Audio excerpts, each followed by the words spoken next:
Wacana Firman, bersatu kembali kita dalam meja bulat kita. Tajuk perbincangan hari ini adalah mengapa wujudnya kejahatan. Nah, untuk memulakan perbincangan kita, Saudara Hermanto boleh berikan doa pembuka. Oke, mari kita berdoa bersama. Ialah Bapa kami dalam kerajaan surga, sekali lagi kami bersyukur karena Engkau telah memberi masa sekali lagi untuk kami untuk berbincang bersama-sama dengan topik yang kami akan perbincangkan sebentar nanti. Pada saat ini kami merendahkan diri, kami minta keampunan atas segala kekurangan kami, supaya kami dapat datang kepadamu lebih dekat, dan biarlah dalam perbincangan kami pada saat ini, biarlah Roh Kudus-Mu akan berserta dengan kami supaya kami dapat perbincangkan topik kami pada hari ini. Kami menyerahkan pemikiran kami, lidah kami, keseluruhannya, supaya kami dapat mengeluarkan perkataan yang setuju dengan kehendak-Mu. Dalam nama Tuhan Yesus kami sudah berdoa. Amin. Amin. Terima kasih atas layangan doa tersebut. Nah, sebagai titik permulaan perbincangan kita, mari kita buka dalam Wahyu 12 ayat 7. Saya akan membaca sampai ayat yang ke-9 ya. Wahyu 12 ayat 7 hingga 9 mengenai naga dikalahkan. Kemudian perang tercetus di surga. Dia katakan di sini, Mikail dengan malaikat-malaikatnya berperang dengan naga dan malaikat-malaikatnya. Naga itu tewas dalam peperangan. Ia dan malaikat-malaikatnya tidak dibenarkan tinggal di surga lagi. Dengan demikian tersingkirlah naga besar tersebut. Naga besar itu ular purba yang bernama iblis atau syaitan, yang memperdaya umat manusia. Ia dan semua malaikatnya dibuang ke bumi. Selama beribu tahun, banyak orang mengatakan yang mengapa wujudnya kejahatan. Contohnya seperti kenapa haiwan makan haiwan yang lain, kan? Seperti itu. Dan kenapa orang ramai kelaparan? Kenapa itu berlaku? Dan banyak kejahatan yang berlaku yang menjadi tanda tanya ataupun tanda soal setiap individu. Kenapa wujudnya kejahatan? Dan kenapa ada individu yang baik tetapi mati akibat kejahatan orang lain? Seperti itu. Kamu dapat gambarkan macam mana perasaan seseorang yang menanyakan itu? Ya. Dan kenapa seperti yang saya katakan tadi, kenapa banyak orang kelaparan namun banyak orang yang mempunyai makanan? Seperti itu. Jadi Saudara Jefinus, bilakah dan apakah yang menyebabkan bermulanya kejahatan? Oke, terima kasih Eksorti untuk soalan itu. Saya kira soalan ini saya ingin rujuk secara langsung di dalam Yehezkiel 28 ayat 12 hingga 15. Yehezkiel 28 ayat 12 hingga 15 mengatakan, gambar dari kesempurnaan Engkau penuh hikmat dan maha indah. Engkau di Taman Eden, yaitu Taman Allah, penuh segala batu permata yang berharga, yaspis merah, krisolit dan yaspis hijau, permata pirus, krisopras, dan nefrit, lazurit, batu darah, dan malakit. Tempat tatahannya diperbuat dari emas dan disediakan pada hari penciptaanmu. Kuberikan tempatmu dekat kerub yang berjaga di gunung kudus Allah. Engkau berada dan berjalan-jalan di tengah batu-batu yang bercahaya. Engkau tak bercela di dalam tingkah lakumu sejak hari penciptaanmu sampai terdapat kecurangan padamu. Dan saya melanjutkan di ayat 16, pasal yang sama.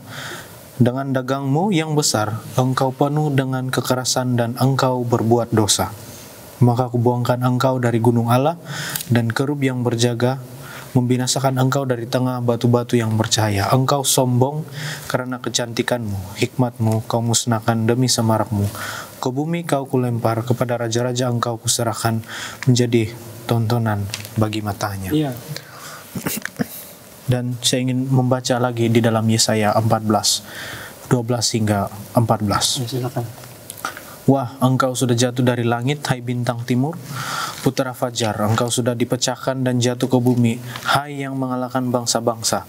Engkau yang tadinya berkata dalam hatimu, aku hendak naik ke langit, aku hendak mendirikan takhtaku, mengatasi bintang-bintang Allah, dan aku hendak duduk di atas bukit pertemuan, jauh di sebelah utara. Aku hendak naik mengatasi ketinggian awan-awan, hendak menyamai yang maha tinggi.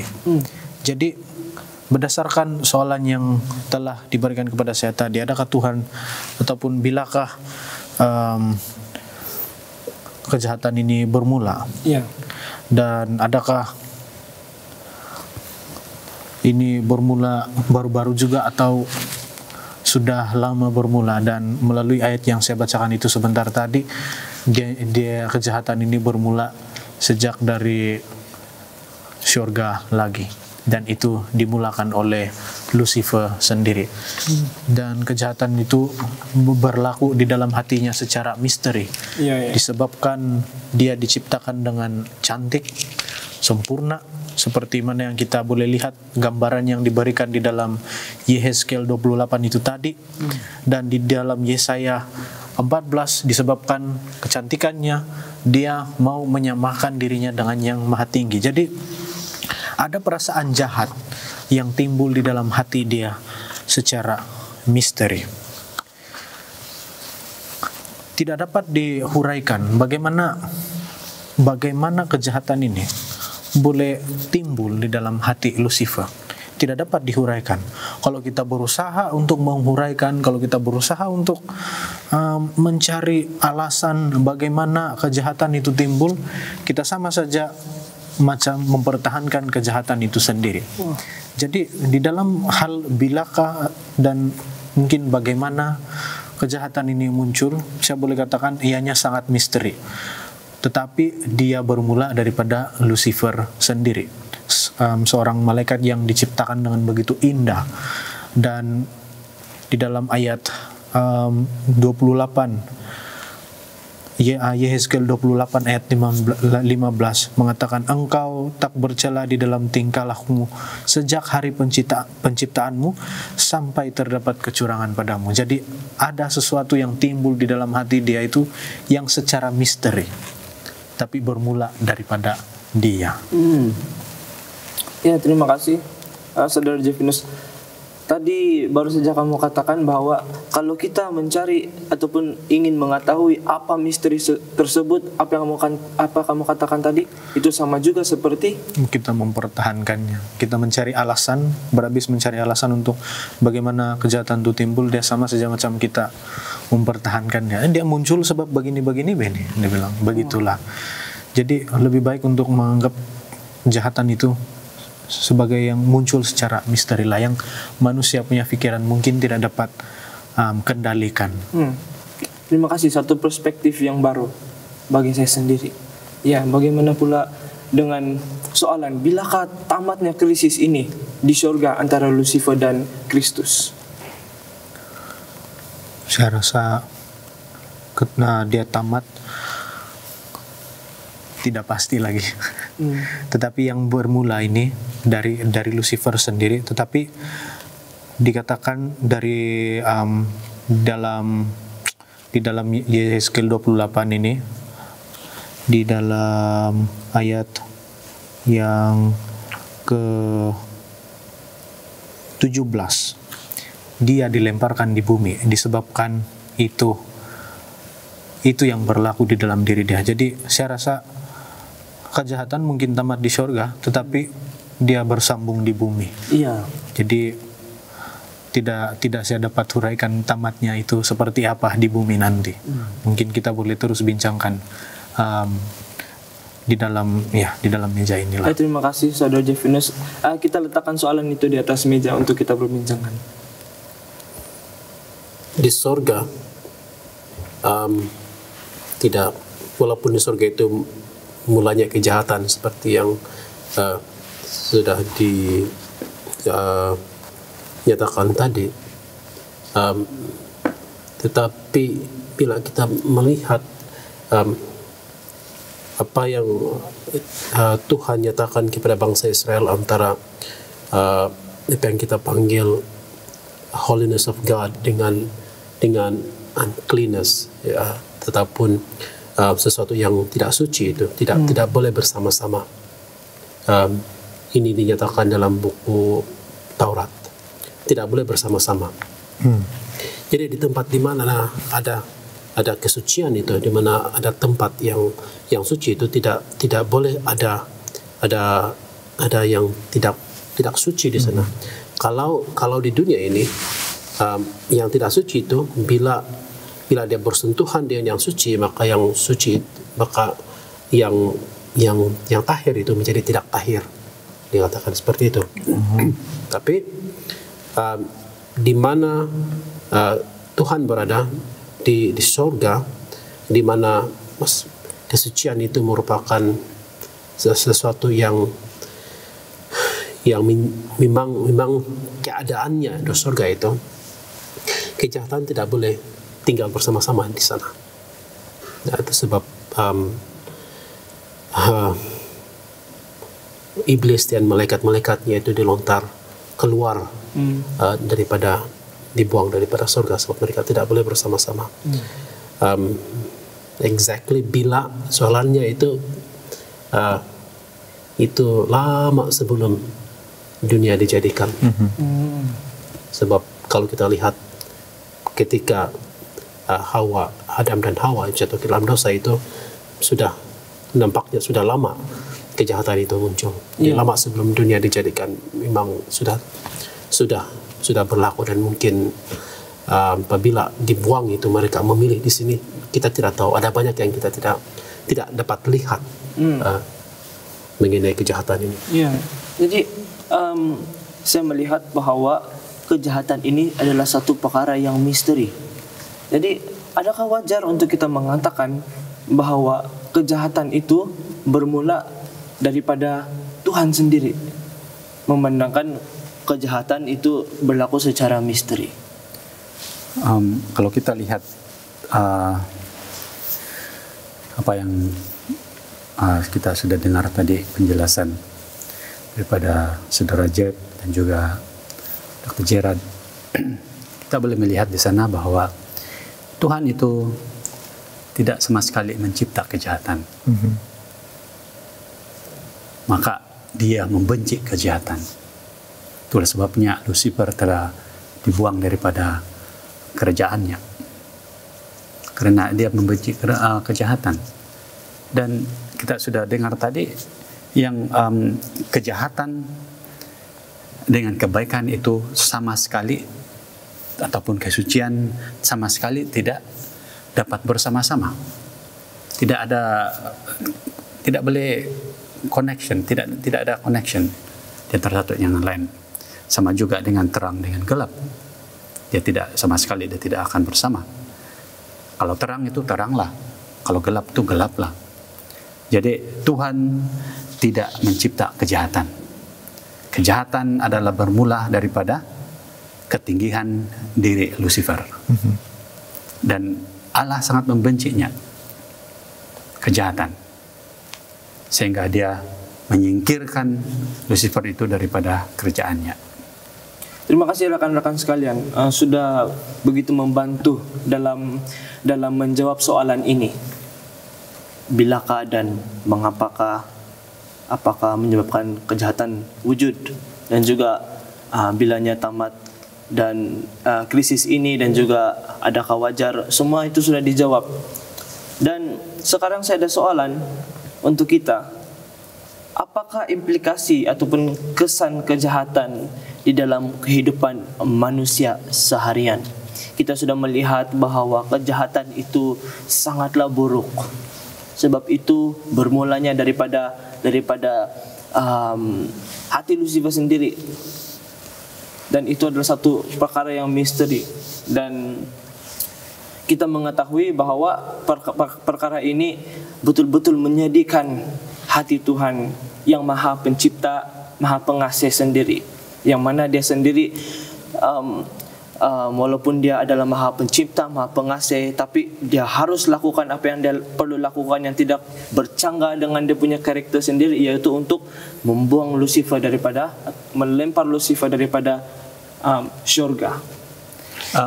Kalau kita lihat dalam sejarah Alkitab, permulaan sejarah Alkitab, kesan dosa adalah apa yang Kain perbuatkan dengan adiknya sendiri. Apa yang dia buatkan? Kesan, kesan dia bunuh. Kesan dosa tersebut datang daripada perasaan dan pemikiran yang tidak ada connection dengan Tuhan. Jealousy ataupun kecemburuan, melawan. Tuhan telah memerintahkan ini engkau buat, tetapi dia simpan ketinggian dirinya, ini yang saya boleh buat. Dia tidak mengikut. Jadi kita ingat bahwa kejahatan itu akan timbul sekiranya kita tidak menurut apa yang dikehendaki. Jadi itu yang terjadi kepada Kain. Dia membunuh adik kandungnya sendiri. Jadi inilah kesan kejahatan yang pertama. Dan kita lihat di dunia sekarang ini banyak kesan-kesan kejahatan, peperangan, mencuri, dan juga cemburu. Ini semua kejahatan, contoh-contoh kejahatan. Jadi ini membawa satu kesan yang sangat buruk sekali kepada persekitaran kita pada zaman sekarang. Jadi itulah kesan-kesan kejahatan yang membawa seorang itu dalam kebinasaan. Dan lidah ini tidak bertulang, tetapi lebih tajam daripada padang. Jadi kita harus juga berhati-hati menggunakan lidah kita, karena ini akan membawa kebinasaan kepada orang lain. Jadi itu adalah satu kesan-kesan kejahatan. Banyak kalau kita lihat dalam yang Hermanto sudah sebut tadi mengenai kesan pemberontakan itu, dosa dan pemberontakan, dia pada mulanya kita melihat kesan yang sangat tragik bila kita melihat apa yang Kain lakukan kepada Habel. Selepas itu kita melihat bagaimana pemberontakan itu berterusan. Kain tidak bertobat, tetapi dia membawa klannya sendiri dan wujudkan klannya sendiri, dan kita melihat bahwa hasil daripada itu kejahatan di dunia ini berleluasa. Kamu lihat by the time kamu lihat dalam Kejadian ayat pasal yang ke-6, ke-7, pasal yang ke-6 di sana kita melihat bagaimana kejahatan itu berleluasa di bumi ini, sehingga Tuhan berpikir tiba masanya untuk mengakhiri kejahatan ini. Jadi dia memberikan kesan bukan saja kepada manusia, kepada alam. Kita boleh kaitkan kejahatan dan dosa inilah, kita boleh sinonim dia. Tetapi kalau kejahatan itu sebagai kesannya, kita melihat bahwa akibatnya itu bukan saja ke bumi ini, dunia ini, tetapi juga ke sorga. Dan itulah kesan kejahatan dia, sehingga memberikan efek kepada Tuhan di sorga. Ya, kalau saya berpikir tadi, Alkitab telah menyatakan manusia ini akan bertambah-tambah bijak, knowledge-nya akan bertambah-tambah kan. Tetapi di sebaliknya kejahatan juga akan bertambah. Pada dahulunya kita hidup dengan aman, kan, aman sekali, tidak banyak pencuri, tidak ada pencopet dan sebagainya. Tapi sekarang bukan semua kawasan, tetapi saya boleh katakan kebanyakan yang ada seperti itu. Kita tidak hidup aman walaupun kita berpendidikan tinggi, tetapi persekitaran kita oleh karena kesan-kesan dosa tersebut membawa kita merasa tidak aman oleh karena kejahatan. Ya, misteri. Iya. Berbincang mengenai kejahatan ini betul-betul membuat hati saya sakit, dan mungkin saudara Jeff boleh perkembangkan lagi selepas ini, mungkin dia ada tambahan. Bagi saya kejahatan ini adalah sesuatu yang akan memberi kesan yang sangat negatif kepada manusia, terutama pada hari ini. Apa yang berlaku, konflik, apalagi yang berlaku, perpecahan, mungkin saya boleh katakan juga bencana alam, sebab manusia dan juga alam sangat berkait rapat. Dan kejahatan ini secara lahiriah bukanlah sesuatu yang diinginkan untuk timbul di gambar. Kalau boleh, ada satu gambar ini Mukana gunting, dia punya bahagian kejahatan. Jadi apa pendapat kamu, saudara Jefinus? Saya rasa daripada kejahatan itu sendiri, seperti yang ada dikatakan oleh Pastor Jarad, berlaku pemberontakan terhadap Tuhan. Lucifer memberontak terhadap Tuhan. Sungguh pun Tuhan memberikan banyak kali peluang untuk dia bertobat, tetapi hatinya tetap keras untuk memberontak terhadap Tuhan. Dan disebabkan pemberontakan ini, dia dibuang ke bumi, dan pemberontakan itu dia macam melampiaskan kepada Adam dan juga Hawa, sehingga dia membuat Adam dan Hawa jatuh di dalam dosa.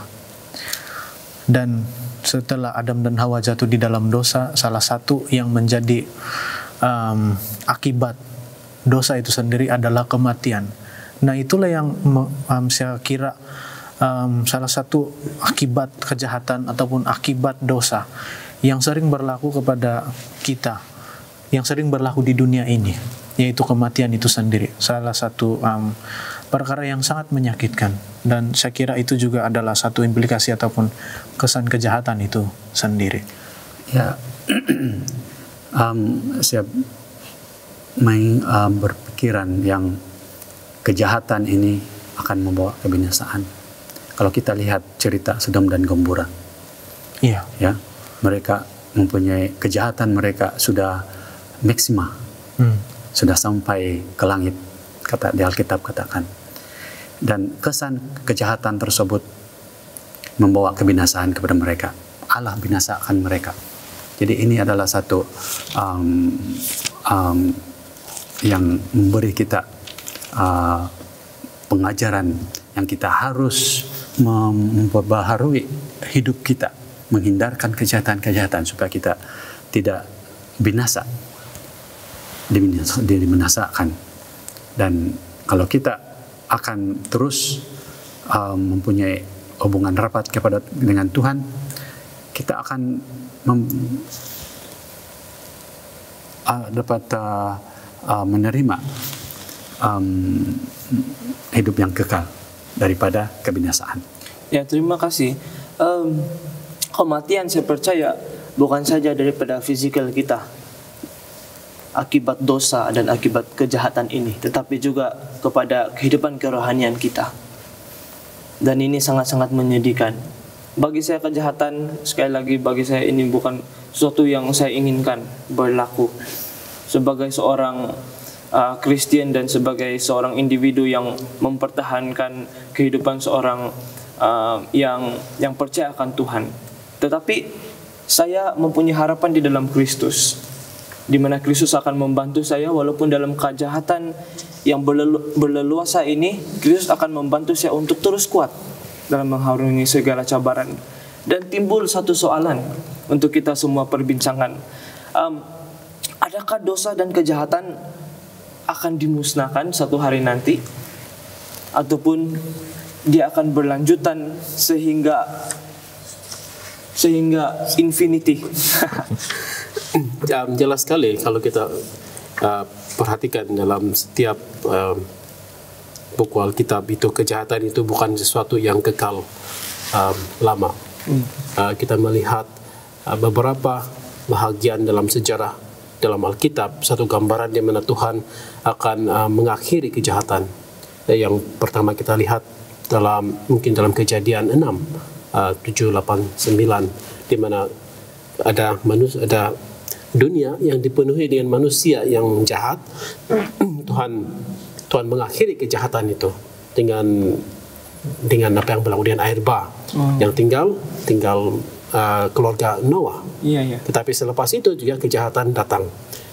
Tapi kita melihat bagaimana kejahatan itu diakhiri di sana, sehingga mempunyai satu ruang di mana Tuhan boleh memelihara melalui perjanjiannya kepada Noah dan juga kepada orang-orang yang terpilih pada selepas itu, untuk menyelamatkan manusia daripada kejahatan ini. Jadi di sana kita melihat kejahatan itu dihentikan oleh Tuhan, tetapi kejahatan timbul lagi sebab itu bukanlah akhir daripada segala akhiran sebenarnya. Dan kita melihat dalam sepanjang Alkitab ada hints here and there di mana Tuhan akan menghapuskan kejahatan itu untuk selama-lamanya. Antaranya kita boleh lihat apa yang dikatakan oleh Tuhan dalam Yesaya 65, aku akan menjadikan langit yang baru dan bumi yang baru. Kenapa ada itu? Maksudnya tidak ada lagi kejahatan. Tuhan menghentikan kejahatan itu. Itu adalah janjinya. Dalam perjanjian baru juga kita melihat bahwa kejahatan ini akan diakhiri. Tulisan Paulus 2 Tesalonika pasal yang kedua, di sana ada mengatakan bahwa Tuhan akan mengakhiri kejahatan, menghapuskan kejahatan dengan kuasa kemuliaan Dia. Kita juga melihat dalam 2 Petrus pasal yang ketiga mengenai Tuhan mengakhiri ini, menghapuskan semua kejahatan yang ada kita lihat pada hari ini. Tetapi yang sangat deskriptif, sangat mengujakan bagi saya lah apa yang kita lihat dalam buku Wahyu. Kita lihat di sana bagaimana kejahatan itu dinyatakan dengan sangat deskriptif. Apa yang berlaku di dunia pada akhir zaman. Dikatakan di sana ada naga itu, ya. Kemudian ada 2 kuasa lagi yang meminjam kuasa ataupun diberikan kuasa oleh naga itu. Binatang yang keluar daripada laut ataupun air dan binatang yang keluar daripada bumi. Ketiga-tiga ini bekerja sama untuk melakukan kejahatan terhadap Tuhan, ciptaannya dan umat-umatnya yang setia. Kita panggil itu sebagai Babylon barangkali, ya. Disebut sana Babylon. Pasal yang ke-17, pasal ke-18, even pasal yang ke-14 yang mengatakan Babylon di sana. Tetapi itu semua akan dihapuskan. Mereka akan dihapuskan, diakhiri oleh Tuhan. Sebab apabila kamu melihat gambaran kedatangan Yesus yang kedua kali dalam Wahyu 19, kita melihat di sana bahwa tidak ada satu pun yang tertinggal daripada kejahatan ini. Wahyu 19, yaitu daripada yang ada di bumi pada masa-masa sejarah penganiayaan dan sebagainya, even pada hari ini juga. Kedua-dua binatang itu dihapuskan dalam Wahyu 19. Bagaimana pula dengan naga, dengan iblis itu? kamu melihat Wahyu 20, dia dihapuskan di sana. Dan semua kejahatan akan ditiadakan, akan berakhir sama sekali. Tidak ada kejahatan lagi. Dan di sana saya pikir satu penghiburan, satu kelegaan bagi kita yang kita tidak selamanya tinggal dalam dunia yang jati. Akan tiba masanya dunia yang baru dan langit yang baru akan ada. Tidak ada lagi kejahatan. Terima kasih.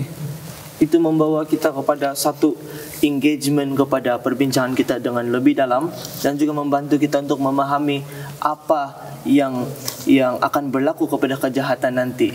Dan sememangnya kejahatan sedang berlaku pada saat ini, dan itu bermulanya daripada surga lagi sebelum bumi diciptakan. Tetapi kita mempunyai pengharapan, walaupun dalam kejahatan ini di masa sekarang, zaman ini, tapi akan ada satu masa nanti yang kita akan melihat, diperlihatkan Tuhan bahwa kejahatan itu akan ada tamatnya. Jadi terima kasih, sangat-sangat membantu saya dan juga semua kita. Sebagai seorang Kristen, apakah cara hidup kita yang sepatutnya kita lakukan selepas kita sudah perbincangkan tadi, yang kejahatan itu akan dimusnahkan? Apakah tindak balas kita ataupun respon kita selepas mengetahui bahwa kejahatan akan dimusnahkan suatu hari nanti? Ya, ada 3 perkara yang saya suka untuk membawa di sini. Yang pertama adalah jangan iri hati kepada orang yang berbuat jahat. Jangan iri hati.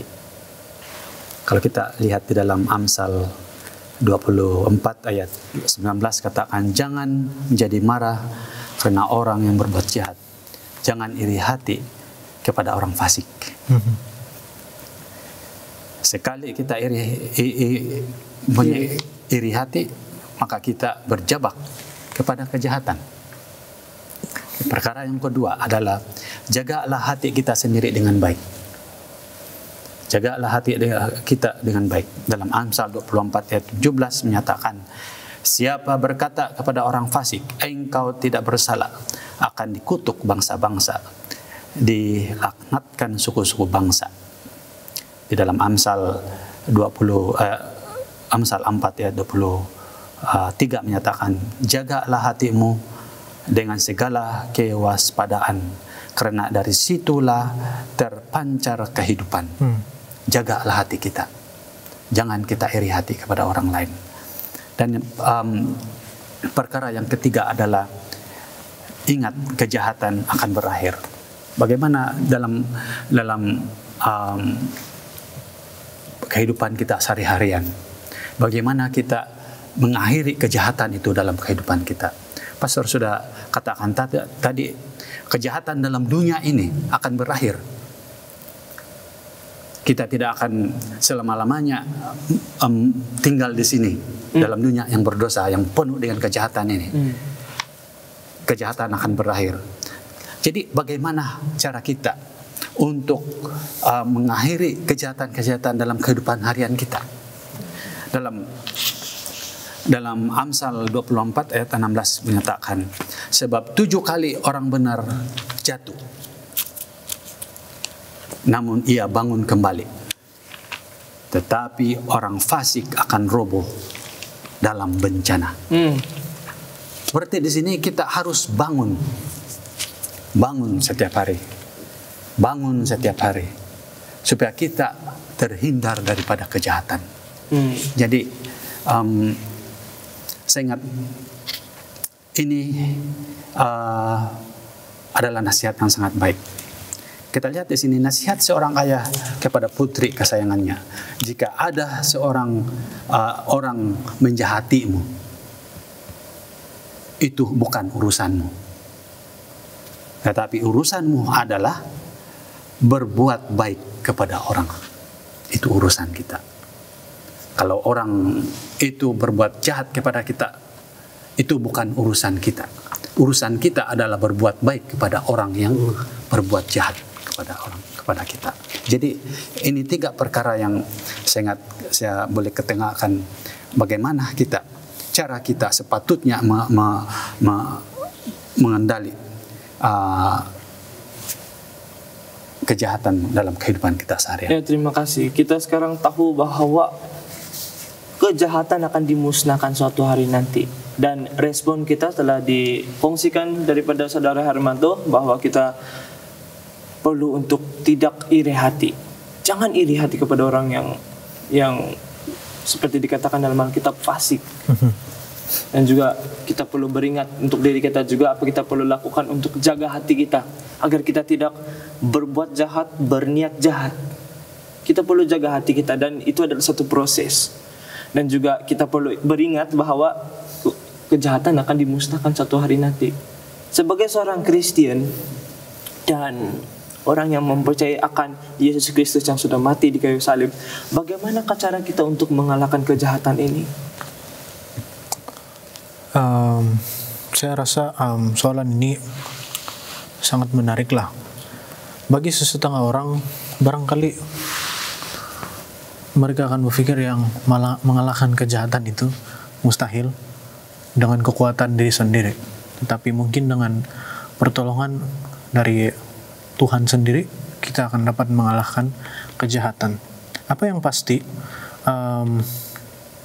saya ingin membaca di sini, di dalam Mazmur 23 ayat 4. Dibilang di sini, sekalipun aku berjalan dalam lembah kekelaman, aku tidak takut bahaya, sebab Engkau besertaku, gadamu dan tongkatmu itulah yang menghibur aku. Daripada ayat ini secara tidak langsung datang di dalam pikiran kita bahwa Tuhan itu sentiasa berserta dengan kita, sungguh pun kita berada di dalam keadaan yang sangat, boleh saya katakan mengerikan, mungkin menakutkan, karena berbagai-bagai kejahatan yang timbul. Dan kadang-kadang kejahatan itu juga menyerang kita, seperti mana yang berlaku kepada Ayub sendiri. Kejahatan itu menyerang dia secara fisikal, bukan saja secara spiritual. Dan saya percaya sebagai manusia biasa yang masih tinggal di dalam dunia yang penuh dengan kejahatan ini, kita tidak akan pernah terlepas daripada kejahatan itu sendiri. Itulah kadang-kadang orang bertanya, kan kehidupan saya sangat hancur seperti ini, di mana Tuhan? Di mana Tuhan? Begitu. Mereka mulai mempersoalkan Tuhan karena kejahatan yang melanda diri mereka. Jadi orang akan berpikir kejahatan mungkin tidak dapat dikalahkan karena kejahatan boleh menyentuh kehidupan kita seperti yang berlaku kepada Ayub. Apa yang saya ingin utarakan di sini ialah kita tidak akan pernah lari daripada kejahatan. Mungkin di dunia ini kita kalah, kita sepertinya kalah karena kejahatan itu menyerang kita. Tetapi apa yang pasti, Tuhan tidak pernah meninggalkan kita. Seperti yang kita baca tadi di dalam Mazmur 23 ayat 4, Tuhan akan terus beserta dengan kita. Kita tidak akan pernah selamat 100% daripada diserang oleh kejahatan. Saya ingin membawa ilustrasi Daniel. Dia tidak selamat daripada dibuang ke gua singa. Dia tidak dihalang daripada dibuang ke gua singa. Tetapi dia dibuang, bila mana dia dibuang di gua singa, Tuhan beserta dengan dia. Tuhan tidak membuat dia terhalang dari dibuang, tetapi Tuhan beserta dia di saat dia telah dibuang di gua singa. Jadi sungguh pun kita tidak dapat terhalang daripada segala macam kejahatan. Kejahatan akan menyerang kita, tetapi Tuhan tidak pernah meninggalkan kita. Dia akan bersama-sama dengan kita melawan kejahatan itu. Jadi ini adalah satu perspektif yang saya ingin bawa di sini. Sebab saya ingin kita semua untuk tidak mempersoalkan Tuhan bila mana kita diserang oleh kejahatan di dunia ini. Jadi ini adalah saya percaya salah satu respon kita ataupun perspektif kita bagaimana kita mengalahkan kejahatan, yaitu bila Tuhan beserta dengan kita. Jadi di sini dalam Efesus mengenai senjata Allah itu, saya pikir kita semua tahu mengenai senjata Allah ini. Dia katakan pakailah selengkap, sebelum itu ayat yang ke-10. Akhir kata, saudara-saudaraku, hendaklah kamu kuat dalam Tuhan dan dalam kekuatan kuasanya. Pakailah selengkap senjata Allah supaya kamu dapat bertahan terhadap tipu daya iblis. Sebabnya kita berlawan bukan dengan darah dan daging, tetapi dengan para penghulu dunia daripada kegelapan zaman ini, para pemerintah dan penguasanya dan tentera roh iblis di udara. Semua ini boleh membawa kejahatan ataupun mewujudkan perkara yang jahat, yang membawa musibah kepada manusia dan sebagainya, dan itu dilihat sebagai kejahatan yang wujud di dunia ini karena dosa, kehadiran itu semua. Tetapi dia katakan pakailah selengkap senjata Allah supaya kamu dapat bertahan pada masa yang penuh kejahatan dan berdiri tegap setelah kamu melakukan segalanya. Apa perlengkapan senjata itu? Kita boleh melihat juga dalam ayat seterusnya. Dengan demikian berdirilah dengan tegap setelah mengikat pinggangmu dengan tali pinggang kebenaran. Penting, kebenaran. Memakai perbenaran sebagai perisai dada. Menyarungkan ke kakimu persediaan menyebarkan Injil perdamaian. Yang paling utama, memakai perisai iman untuk memadamkan segala anak panah berapi sindur jana. Bayangkan kalau kamu ada perisai iman itu, dia memadamkan segala panahan itu, tuduhan-tuduhan yang membuatkan iman kita jatuh. Itu perisai iman itu boleh memadamkan itu. Dan ketopong penyelamatan serta pedang roh, yaitu firman Allah. Sambil itu, pohonlah sentiasa dengan segala roh dan rayuan dalam roh, serta berjaga-jaga dengan segala ketekunan dan permohonan untuk semua orang yang saleh. Berdoalah juga untuk, kata Paulus, dan dia lanjutkan itu mengenai usahanya untuk menyebarkan Injil. Tapi di sini kita belum melihat, dia katakan pakai, tapi bukan pakai saja, berdoa untuk satu sama lain. Orang lain juga memakai ini, dan berdoa untuk orang yang memakai itu. Kamu harus berdoa untuk saya yang saya pakai ini dalam roh sepenuhnya. Dan dia katakan berjaga-jaga dengan ketekunan, bukan masa tertentu sahaja dalam doa, tapi bertekun, berterusan. Sebab kita tahu bahwa panahan itu bukan 1-2 kali sahaja, tapi dia akan sentiasa mencari masa dan arah dan situasi untuk memanah manusia kejahatan itu. Dan di sana saya pikir dengan nasihat Paulus ini dan dengan bimbingan Roh Kudus, kekuatan Roh Kudus, kejahatan yang kita lihat di sekeliling kita boleh dihadapi dengan lebih yakin. Kita boleh hadapi itu dengan lebih yakin. Ya, terima kasih. Sungguh pun kelihatan dalam dunia ini kita sering diserang dengan kejahatan. Tapi dalam Alkitab kita mempunyai pengharapan, sebab kita melihat kebenaran tersebut yang diberikan Tuhan, bahwa kita memerlukan perisai yang Dia berikan kepada kita, yang mana kita boleh terima daripadanya, daripada perbuatan kita, yaitu untuk mencarinya selalu, dan Dia akan respon kepada kita. Jadi saudara dan rekan-rekan saya pada hari ini, marilah kita terus memasang perisai kita agar kita dapat mengalahkan segala cabaran yang ada dalam kehidupan kita. Sungguh pun kita hanya dapat berbincang pada hari ini sedikit mengenai bagaimana kita untuk bertumbuh, untuk menjadi kuat. Tapi kita percaya bahwa Tuhan sudah menang atas dosa, karena dalam segala cabaran dan juga apa-apapun temptation yang dihadapi, Dia sudah menang. Jadi harapan kita ada dalam Yesus Kristus. Marilah kita terus membaca firman-Nya, mempelajari firman-Nya secara continuous, dan berdoa untuk sesama sendiri. Mari kita berdoa. Bapa kami di surga, kami berterima kasih Tuhan atas pimpinan Engkau sepanjang perbincangan kami di wacana firman ini. Kami terus berdoa agar Tuhan akan membantu kami dalam memenangi segala cabaran yang kami hadapi, terutama dalam memakai perisai yang Engkau telah sediakan untuk kami pakai. Kami berdoa ya Tuhan agar Engkau akan terus memimpin dan juga membimbing kami dalam pilihan kami, agar kami dapat melakukannya itu sesuai dan kehendak Engkau. Di dalam nama Yesus kami berdoa. Amin. Amin. Amin.